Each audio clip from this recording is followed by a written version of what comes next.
మన ప్రభువును రక్షకుడైన యేసుక్రీస్తు నామములో సంగమంతటి కూడా మరొక పర్యాయం మనం తెలియజేస్తున్న సమయంలో నేను మాట్లాడుతున్నా. మత్తయి సువార్త 13వ అధ్యాయం మొదటి 3 వచనాలు మనం చదువుదాం. 3వ వచనం మొదటి భాగం చదువుదాం. మత్తయి సువార్త 13వ అధ్యాయం మొదటి 3 వచనములు 3వ వచనం మొదటి భాగం వరకు మనం చదువు. ఆ దినమందు యేసు ఇంటి నుండి వెళ్ళి సముద్ర తీరమున కూర్చుండెను. బహుజన సమూహములు తన యొద్దకు కూడి వచ్చినందున ఆయన దోణి ఎక్కి కూర్చుండెను. ఆ జనులందరూ ధైర్యం నిలిచి ఉండగా ఆయన వారిని చూచి చాలా సంగతులను ఉపమాన రీతిగా చెప్పారు. దేవుడు తన పరిశుద్ధ వాక్యము నేను మన వీటిలో పలుకు దయచేయగలుగుతాను. గమనించిన సంగమా, యేసుక్రీస్తు ప్రభువు వారు 12వ అధ్యాయంలో అనేక విషయాలు అక్కడున్న జన సమూహాలకైతేనేమి, అక్కడున్న పరిచయులకు శాస్త్రులకైతేనేమి, ఇంకా అక్కడున్న ప్రజలందరికైతేనేమి అనేక విషయాలు తెలియచెప్పిన ఆ దినమందే మరలా కూడా కొన్ని విషయాలను, చాలా సంగతులు 3వ వచనంలో చూస్తే చాలా సంగతులను మరలా చెప్తా ఉన్నారు. అయితే ఈ 13వ వచనంలో చెప్తున్న ఈ సంగతులు ఉపమాన రీతిగా చెప్తూ ఉన్నారు. దయచేసి ఆలోచించి 12వ వచనంలో అనేక విషయాలు వారికి తెలియచెప్పాడు. జన సమూహాలకైతేనేమి, పరిచయులకైతేనేమి, శాస్త్రులకైతే. మరలా అదే దినమందు, ఆ దినమందు, అదే రోజు మరలా ఆయన చాలా సంగతులను 3వ వచనం చదివితే చాలా సంగతులను ఉపమాన రీతిగా చెప్పాడు. ఈ సమయంలో మనం ఈ ప్రశ్న ద్వారా దేవుని మాట్లాడుతున్నాం. ఎందుకు యేసుక్రీస్తు ప్రభువు వారు చాలా సంగతులు ఉపమాన రీతిగా చెప్పాడు? ఈ ప్రశ్నకు సమాధానాన్ని మనం ధ్యానం చేద్దాం. ఉపమాన రీతిగా అంటే అర్థం ఏంటి? ఉపమానం అంటే అర్థం ఏంటి? ఉపమానం అంటే పోల్చి చెప్పడం, పోలికగా చేసి చెప్పడం. ఏదైనా ఒక విషయాన్ని తేట తెల్లగా చెప్పడానికి ఒక ఉదాహరణ ఉపయోగించు.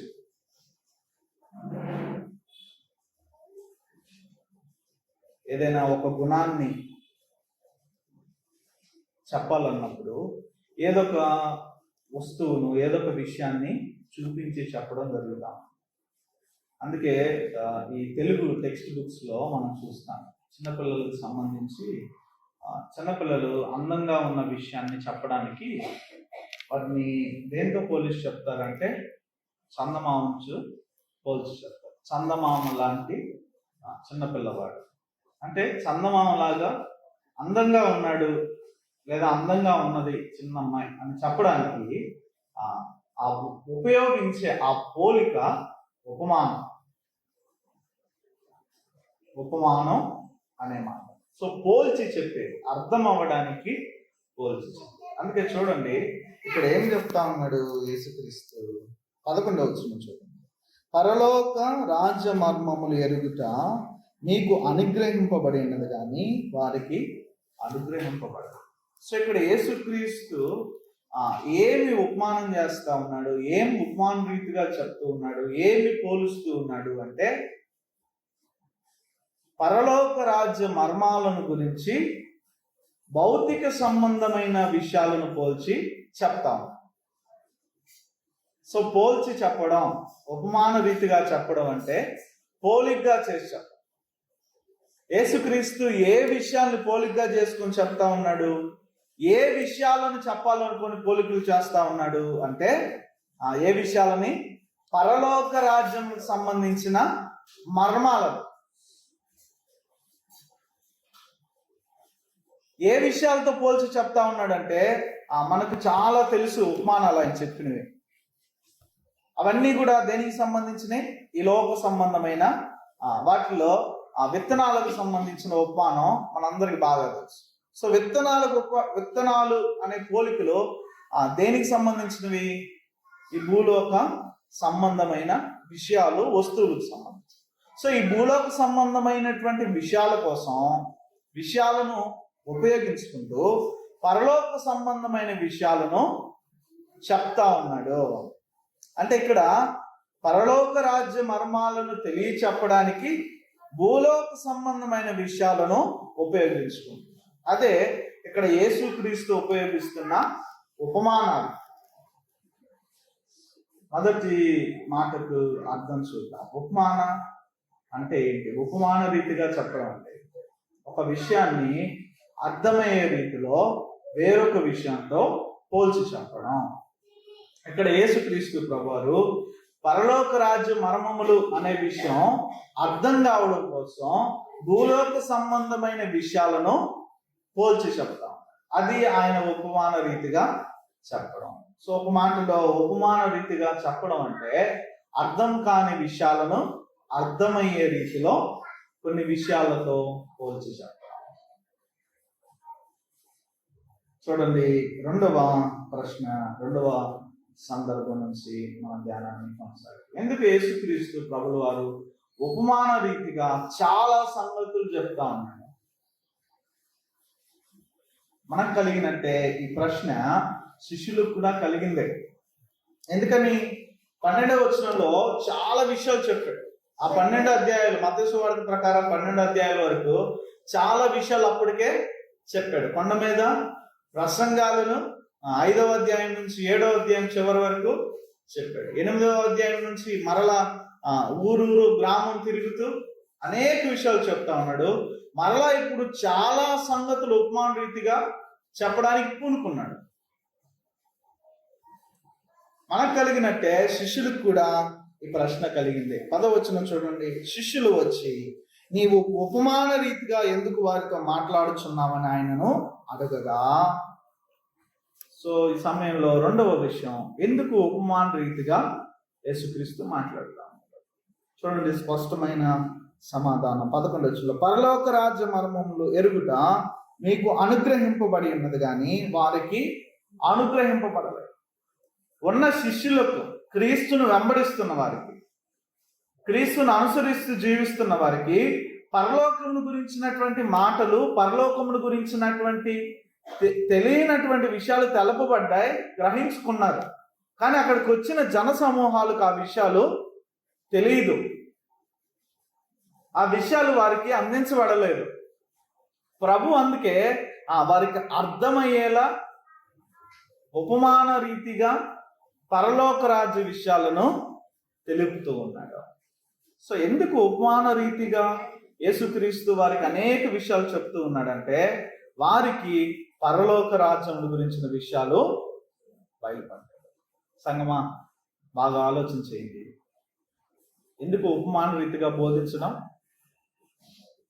పరలోక రాజ్య మర్మాలు తెలియనటువంటి వారికి తెలుపబడ్డానికి. దేవుని మాటలు దేనికోసం? దేవుని మాటలు అర్థమయ్యేలా ఉదాహరణలతో ఉపమాన రీతిగా చెప్పడం దేనికోసం? దేవుని గురించి ఏ విషయాలైతే అర్థం కావడం లేదో, దేవుని గురించి ఏ విషయాలైతే తెలియడం లేదో వాటిని చెప్పడానికి. అంతేగాని వచ్చిన జనాలని ఏం చేయడానికి కాదు, ఎంటర్టైన్ చేయడానికా, నవ్వించడానికా? వారు ఉప్పొంగిపోయి చప్పట్లు కొట్టడానికా? ఒకసారి ఆలోచన చేయండి. మనం చూస్తున్న టీవీల్లో ప్రసంగకులు, మనం చూస్తున్న టీవీల్లో పాస్టర్లు, పాస్టర్లు చెప్పే ఆ ఉపమానాలు, ఆ ఉదాహరణలు దేనికి సంబంధించినవి? దేవుని గురించిన మాటలు తెలపడానికేనా? దేవుని గురించి అర్థం కాని విషయాలు అర్థమయ్యేలా చెప్పడం కోసమేనా? ఎక్కడెక్కడో ఉదాహరణలు, ఎక్కడెక్కడో ఉపమానాలు, ఎక్కడెక్కడో చదివిన విషయాలు అవన్నీ తీసుకొచ్చి ప్రసంగం బల్ల మీద ఉండి చెప్తారు. ఎందుకు చెప్తున్నావయ్యా అలాగంటే యేసుక్రీస్తు కూడా ఏం చేశాడు? ఉపమాన రీతిగా చెప్పాడు. యేసుక్రీస్తు ఎందుకు చెప్పాడు? యేసుక్రీస్తు అనేక విషయాలు మామూలుగా చెప్పాడు. అనేక విషయాలు మామూలుగా చెప్పి, సాధారణంగా చెప్పి, మరలా అర్థం కాని విషయాలు, తెలపబడని విషయాలు తెలపబడడం కోసం, అర్థం చేయించడం కోసం ఉపమాన రీతిగా చెప్పాడు. ఈనాడు మనం గుర్తించాల్సిన అవసరం ఉంది. ఎందుకంటే సంగమా, సినిమాల్లో జరిగే ఆ విషయాలన్నీ అర్థం కావడం కోసం ప్రసంగాల్లో ఉపయోగిస్తున్నారు. ఉపయోగించట్లేదా? ఒక హీరో ఎలా వేషం వేస్తాడో, ఒక హీరో ఎలా యాక్ట్ చేసాడో, అలాంటి విషయాన్ని చెప్పి సంఘం అలా ఉండకూడదని చెప్తున్నారు సేవకులు. ప్రభు అలా చెప్పాడు. ఇక్కడ ప్రభువు అర్థమయ్యే విషయాల కోసం ఉపయోగించిన వస్తువులు ఏంటి చెప్పండి, మనకు గుర్తున్నాయి చెప్పండి. విత్తనాలు, ఆవగింజ, తర్వాత గోధుమలు, గింజలు, ఇలాంటివి ఉపయోగించాడు. కానీ ఆయన చుట్టూ ఉన్న శారీరక సంబంధమైన, ఆయన చుట్టూ ఉన్న విలాసవంతమైన వాటిని ఉపయోగించాడు. వాక్యాన్ని పోల్చడానికి వేటిని ఉపయోగించాడు ప్రభు చెప్పండి? విత్తనాలను ఉపయోగించాడు. మరి మనం వెంబడిస్తున్న వారు ఏం ఉపయోగించి ఉదాహరణ చెప్తాను. కొన్ని సంఘాలకు వెళ్తే దేవుని వాక్యం ఉండదు. ఏముంటాయి? 1.5 గంట ప్రసంగం, 2 గంటల ప్రసంగం, ఒట్టి ఉదాహరణలే. 1.5 సేపు ఉదాహరణలు చెప్పి ఎక్కడో ఒక్క అర నిమిషం దేవుని మాటలు చదువుతారు. ఉపమానాలు వాక్యం కోసమా? వాక్యం ఉపమానం కోసమా? ఇక్కడ ఉపమానాలు దేనికోసం చెప్తున్నాడు ప్రభు? వారికి అర్థం కాకుండా ఉన్న విషయాలను చెప్పడానికి. అంతేగాని ఒక విషయాన్ని, ఒక బైబిల్ వచనాన్ని తీసుకొని దాన్ని ఉదాహరణగా చూపించడానికి కాదు, దాన్ని ఉపమానంగా మనకు కల్పించిన కల్పనా కథగా. అందుకే పౌలు ఏమన్నాడు తిమోతితోటి? కల్పనా కథల వైపు తిరగద్దు, నీవు వాటిని బోధించు. ఉపమానం వేరే, కల్పనా కథ వేరే. ఉపమానం అంటే దేవుడి వాక్యాన్ని అర్థమయ్యేలా చెప్పడానికి ఉపయోగించే పోలిక, ఉదాహరణ. కల్పనా కథ అంటే మనకి ఇష్టం వచ్చిన కథలు వేసి దానికి చివరిలో తెచ్చి దేవుని వాక్యాన్ని ట్యాగ్ లైన్ గా జోడించడం. వీటన్నిటికీ ప్రభువు మనకు లెక్క అడుగుతాడు. ఎందుకు అడుగుతాడు చెప్పండి? వాళ్ళెవరో మోసం చేశారు కదా, వాళ్ళెవరో చెప్తే విన్నాం కదా. ప్రభు ఎందుకు మనల్ని అడుగుతాడు? ఎందుకు అడుగుతాడు చెప్పండి? చెప్పాలా? చెప్తే కానీ ముందుకి అవ్వదు. ఎందుకు అడుగుతాడు చెప్పండి? ప్రతి ఒక్కరి చేతిలో ఏం పెట్టాడు ప్రభు? పరిశుద్ధ గ్రంథం పెట్టాడు. నువ్వు అది చదివితే, మనం అది చదివితే మనం మోసం చేసేవాడు మనం మోసం చేయగలరా? మరి మన చేతుల్లో ఇది పెట్టినప్పుడు వాడెవడో మోసం చేస్తున్నాడని, వాళ్ళెవరో మోసం చేస్తున్నారని మనం మోసపోతుంటే ప్రభు లెక్కడుకుండా ఉంటాడా? అర్థమైందా? మన చేతిలో పుస్తకం పెట్టాక, మన చేతిలో గ్రంథం పెట్టాక, మనం ఇది చదవకుండా ఎవరో మోసం చేస్తున్నారని ప్రభు దగ్గర ఆదాం చేసింది ఏంటి? ఏం చేశాడు చెప్పండి? ఆదాం, నువ్వు నాకు ఇచ్చిన ఏంటి ఆదాం, నేను నీకు చెప్పలేదా? ఇదే ప్రభు మనం అడిగేది. నీ చేతిలో పరిశుద్ధ గ్రంథం లేదా? మరి ఎవడో మోసం చేస్తున్నాడు కానీ ఆదాంలాగే నువ్వు నాకు ఇచ్చిన సేవకుడే, నువ్వు నాకు ఇచ్చిన సేవకురాలే, నువ్వు నాకు ఇచ్చిన పాస్టరే, పాస్టరమ్మే, నువ్వు నాకు ఇచ్చిన సంఘమే అని అబద్ధం చెప్తావా? వాళ్ళకి వేరుగా ఉంటుంది. మనలా చెప్పాడు కదా పేతురు రాసిన పత్రికలో, కట్టినా వాళ్ళకి సపరేటే, మనకు సపరేట్. ఇక్కడ ఆలోచించండి సంగమా, ఎందుకు ఉపమాన రీతిగా బోధించడం. క్రీస్తు ఎందుకు బోధిస్తా ఉన్నాడు చూడండి, ఎంత అద్భుతంగా రాయబడిందా. పరలోక రాజ్య మర్మములు ఎరుగుట మీకు అనుగ్రహింపబడి ఉన్నది కానీ వారికి అనుగ్రహింపబడలేదు. మనకు దేవుని విషయాలు తెలియని సంగతులు మన ఈ బుర్రకి, ఈ జ్ఞానానికి అర్థం చేసుకోవడం కష్టం. అలాంటి విషయాలు అర్థం చేసుకోవడానికి ఉదాహరణలు. ఇప్పుడు ఏమైపోయిందంటే అంతా ఉదాహరణలే అయిపోయినాయి, అంతా ఉపమానాలు అయిపోయినాయి, దేవుని వాక్యమే లేదు. ఒకవేళ ఆ యేసుక్రీస్తు అనుకుంటున్నాడేమో అనవసరంగా ఉపమానాల రీతిగా బోధ చేసింది. అలా అయిపోయింది కదా పరిస్థితి. ఎక్కడైనా చూడండి, అరగంట ప్రసంగంలో, గంట ప్రసంగంలో ఒక 75% పైగా ఏముంటుంది? ఉదాహరణ ఉంటుందా, వాక్యం ఉంటుందా? చెప్పాలా? ఉదాహరణ ఉంటుందా, వాక్యం ఉంటుందా? వాడెవడు అక్కడికి వెళ్ళాడు, వాడెవడు ఎక్కడికి వెళ్ళాడు, అలా చేశాడు, ఇలా చేశాడు. చివరికి దేవుని వాక్యాన్ని ఆవిడ తీసుకొచ్చి ప్రభు వాక్యం ఎలా చెప్తుంది, మనం ఎలా చూడండి. ఈ కారణాన్ని ప్రభు మరొక మాటలో చెప్పాడు. 34వ వచనం, నేను నా నోరు తెరిచి, ఎంత అద్భుతంగా రాయబడిన మాట. మత్తయి సువార్త 13వ అధ్యాయం 34వ వచనం, నేను నా నోరు తెరిచి ఉపమాన రీతిగా బోధించదు. ఎందుకు? లోకము పుట్టినది మొదలుకొని మరుగు చేయబడిన సంగతులు.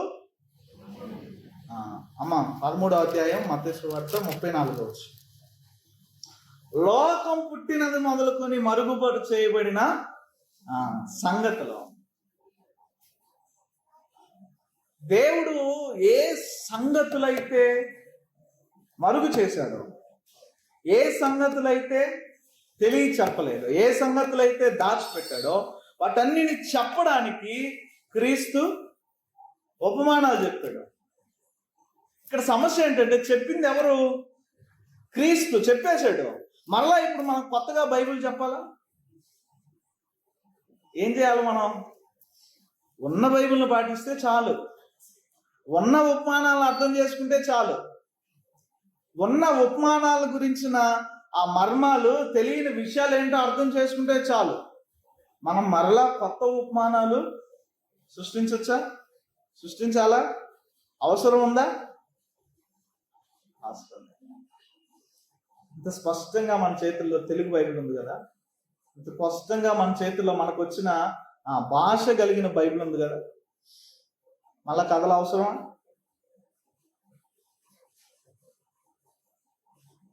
కథలు మనకు అవసరమా? అవసరం. ఎందుకు సమయం అంతా వృధా చేసుకునే ఆ కథలు? ఏం కావాలి మనకు? దేవుని మాటలు కావాలి. అది ఎక్కువైపోతుంది, వాక్యం తక్కువైపోతుంది. ప్రభు అంటా ఉన్నాడు, అయ్యా నేను నా నోరు తెచ్చి ఉపమాన రీతిగా బోధించను. ఎందుకో తెలుసా? ఎవరిని ఎంటర్టైన్ చేయడానికి కాదు, ఎవరిని నవ్వించడానికి కాదు, ఎవరి చేత చప్పట్లు కొట్టించుకోవడానికి కాదు. దేనికోసం? లోకము పుట్టినది మొదలుకొని మరుగు చేయబడిన సంగతులు యేసుక్రీస్తుని చెప్పేశాక ఇంకా మళ్ళా మనం చెప్పేదేమో? యేసుక్రీస్తు చెప్పని, లోకం పుట్టినది మొదలుకొని బయలుపరచని మర్మాలు మనం చెప్పేది ఏమన్నా ఉపమానం ఉపయోగించి? సో ఇది మొదటి సంగతి. ఎందుకు ప్రభు ఉపమాన రీతిగా చాలా సంగతులు చెప్పాడు. చివరిలో ఒక మాట ఉంది సంగమా, 35వ వచనం, అని ప్రవక్త చెప్పిన మాట నెరవేరినప్పుడు యేసు ఈ సంగతులన్నింటినీ జన సమూహములకు ఉపమాన రీతిగా బోధించాడు. అది ఆయన జీవితంలో నెరవేరడానికే ఉపమాన రీతిగా బోధించాడు. అలా చెప్పవలసిన సంగతులన్నీ చెప్పడం ఆయన విధానం కనుక ఆ విధానం నెరవేర్చ కోసం ఉపయోగించారు. చివరిలో ఒక మాటను చూడండి, ఉపమానం లేక వారికి ఏమీ. ఇది ఎంతవరకు సంబంధించిన మాట? ఈ 13వ అధ్యాయం వరకు సంబంధించిన మాట. ఈ 13వ అధ్యాయం 3వ వచనం నుంచి ప్రభువు చెప్పిన ఆ ఉపమాన మాటల వరకు. అంతేగాని సువార్త అంతా ఉపమాన రీతికి చెప్పాడా? మరి ప్రభువే అన్ని ఉపమాన రీతిగా చెప్పాడు. ఆ ఉపమానం లేకుండా మనం చెప్పకూడదు అంటున్నారు ఎందుకైతే?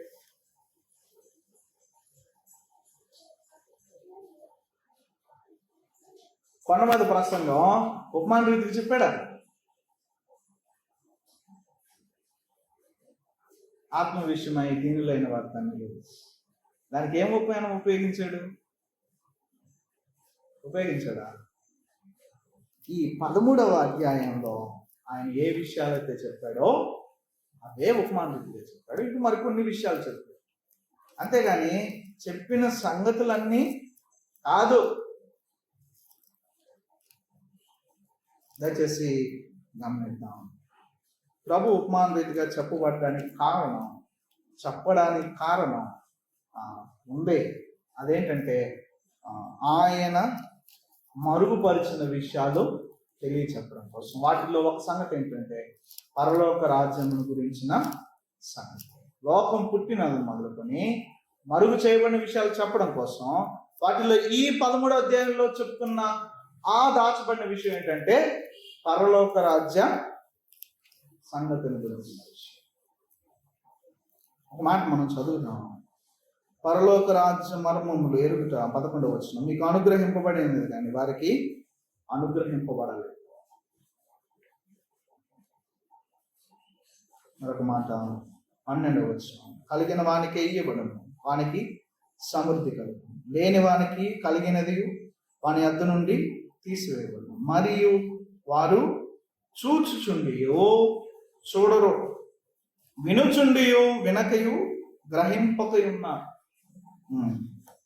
ఇందు నిమిత్తమే నేను ఉపమాన రీతిగా వారికి.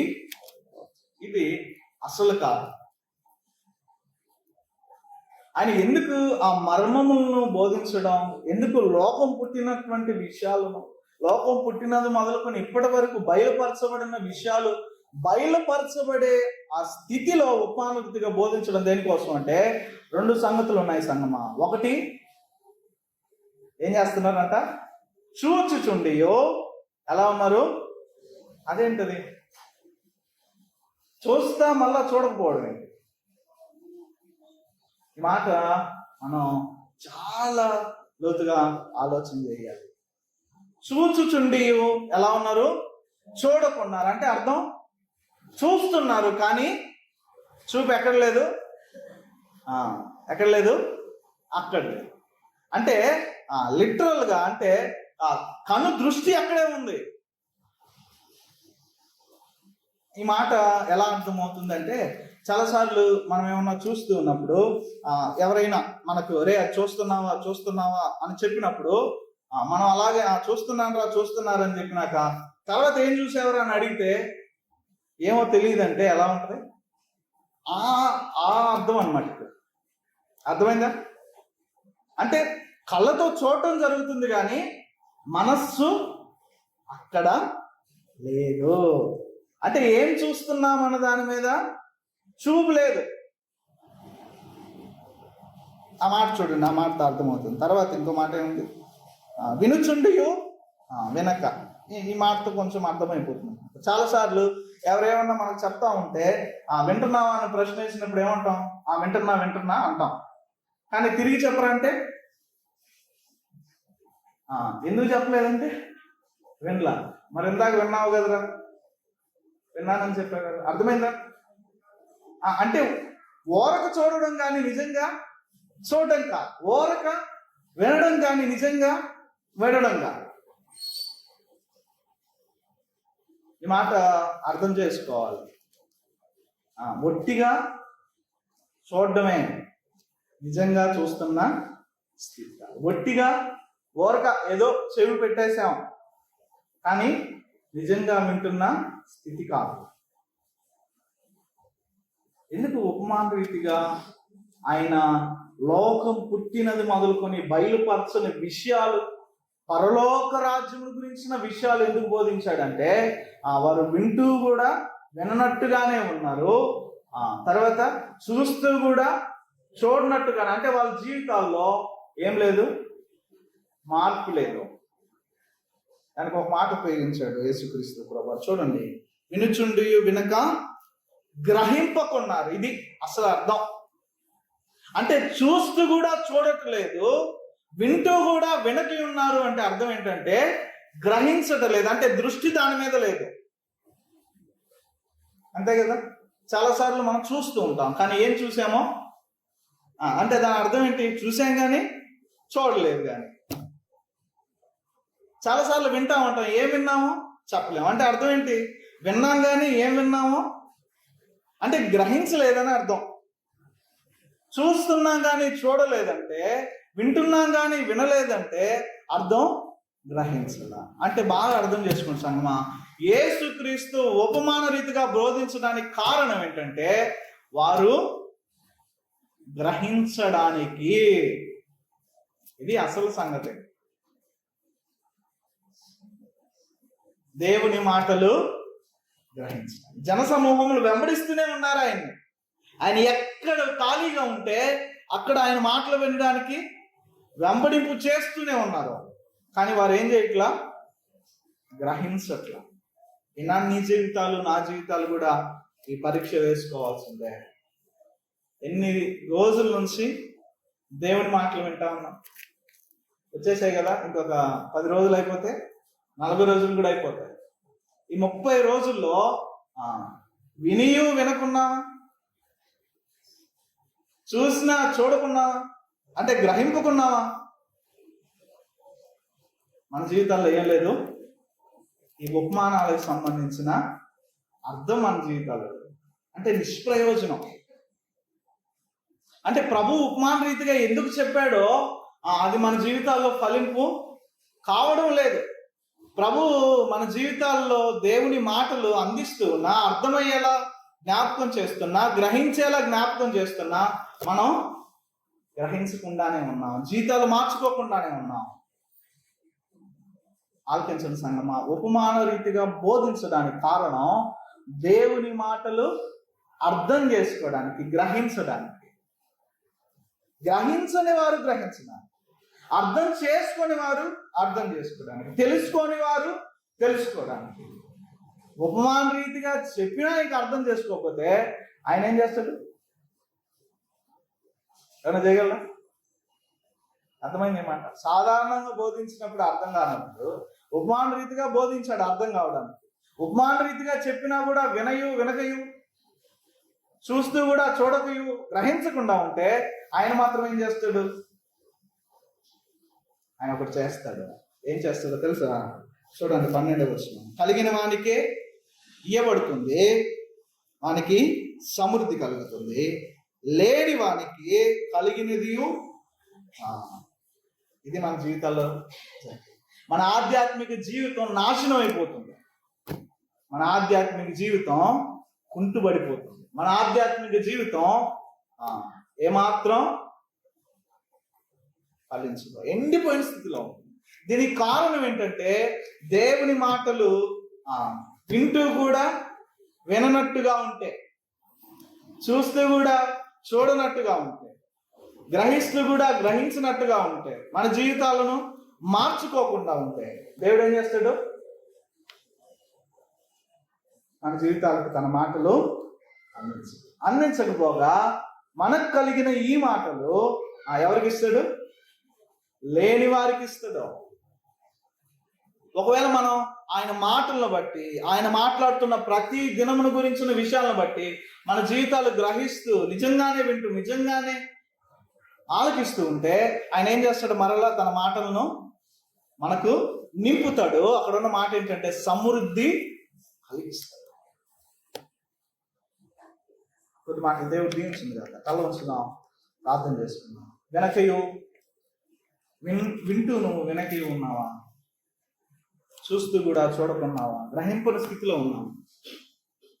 కేవలం దేవుని సన్నిధానానికి రావడం, దేవుని మాటలు వినడం అంతవరకే ఉన్నావా? జీవితాన్ని మార్చుకోవడం లేదా? మారు మనసు పొందుకోవడం లేదా? ప్రభు జ్ఞాపకం చేస్తున్నమాట కేవలం ఆయన ఉపమాన రీతిగా బోధించడం, ఆయన మాటలు చెప్పడం, మనం గ్రహించడానికి, మన జీవితాన్ని మార్చుకోవడానికి. అలా మార్చుకోకపోతే ఈ మాటలు మరలా మనకు అందింపబడవు, అవి మన నుంచి తీసివేయబడతాయి, లేని వారికి అనుగ్రహించబడతాయి. మనకు ప్రభు అనుగ్రహించిన ఈ స్థితిలోనే మనం ఆయన దగ్గర మార్చుకుందాం. మార్చుకోవడం ద్వారా సమృద్ధిని, ఇంకా మాటలను ఆయన మనకు అనుగ్రహిస్తాడు. శిష్యులతో చెప్తున్న మాట అదే, అయ్యా కలిగిన వానికి అత్యధికంగా కలుగును, వాడికి సమృద్ధి కలుగును. లేని వానికి వాడి అద్దె నుండి తీసివేయబడు, వేరొకరికి ఇవ్వడు. మనం ఏ స్థితిలో ఉన్నాం? కళ్ళ ఉంచుతున్నాం. లేని వానికి అనగా గ్రహింపని వానికి, వింటూ కూడా విన్నట్టుగా ఉన్నవాడికి, చూస్తూ కూడా చూడనట్టుగా ఉన్నవాడికి, జీవితాన్ని మార్చుకునే వాడికి ప్రభు తీసేస్తాడు. సార్ నా మాటలు కళ్ళ నుంచి ప్రార్థించాలి.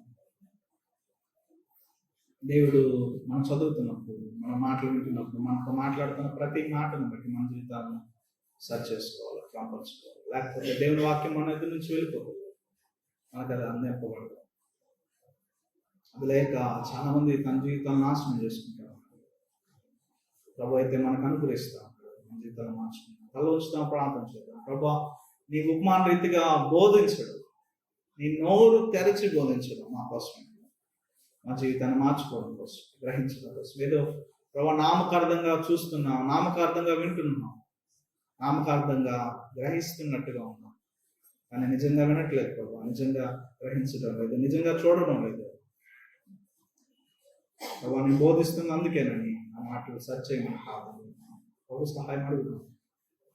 సంగమా ప్రభు ఉపమాన రీతిగా తాను బోధించడం మనం మార్పు కోసమే. అలా బోధించినప్పటికీ మన జీవితాలు మార్చుకోకపోతే మనల్ని ఎవరు కూడా ఏం చేయలేరు. కళ్ళు ఉంచుదాం, ప్రార్థన చేద్దాం. మహాపరిశుద్ధుల మహోన్నతుడానికి అవును మా తండ్రి, అనేక విషయాలు సర్వసాధారణంగా మీరు బోధించరు ప్రభా. వెనకయు చూడకయు గ్రహింపకయు ఉన్న స్థితిని బట్టి మా తండ్రి మీరు మరలా వినాలనే ఉద్దేశంతో, గ్రహించాలనే ఉద్దేశంతో, చూడాలనే ఉద్దేశంతో ఉపమాన రీతిగా చాలా సంగతులు బోధించారు. మా జీవితాలు కూడా ప్రభా అర్థమయ్యే రీతిలో, అవగాహన చేసుకునే రీతిలో, గ్రహించే రీతిలో ప్రభా ఇన్ని సంవత్సరాల నుంచి, ఇన్ని రోజుల నుంచి మా జీవితాల్లోని మాటలు అనుగ్రహిస్తున్నారు. ఆయన ప్రభా గ్రహించకనే ఉన్నాం, చూడకనే ఉన్నాం, వినకనే ఉన్నాం. మా జీవితాన్ని సరి చేయండి, బాగు చేసుకునే సహాయం తెచ్చు. లేకపోతే తీసివేయబడుతుందని హెచ్చరింపబడుతుంది, సహాయం తెచ్చు. ఇది నీ మాటలు వినపడదు, నిజంగా వినడానికి, నిజంగా గ్రహించడానికి, నిజంగా చూడడానికి సహాయం తెచ్చు. ఇంకా ప్రభు ఆ స్థితి కలిగిన వానికి సమృద్ధి కలిగినట్టుగా ఆ రీతిగా బిడ్డలకు నీ మాటలు సమృద్ధి కలిగించండి. ఈ మనవలని యేసుక్రీస్తునామములో బ్రతిమాలి అడిగి వేడుకొంచున్నాం తండ్రి. రేక దేవుని దీవెన ఇప్పుడు ఎల్లప్పుడు సదాకాలం సంఘం అంతటికి నీ తోడై నడిపించును గాక. సంఘం అంతటికి కూడా ప్రత్యేకమైన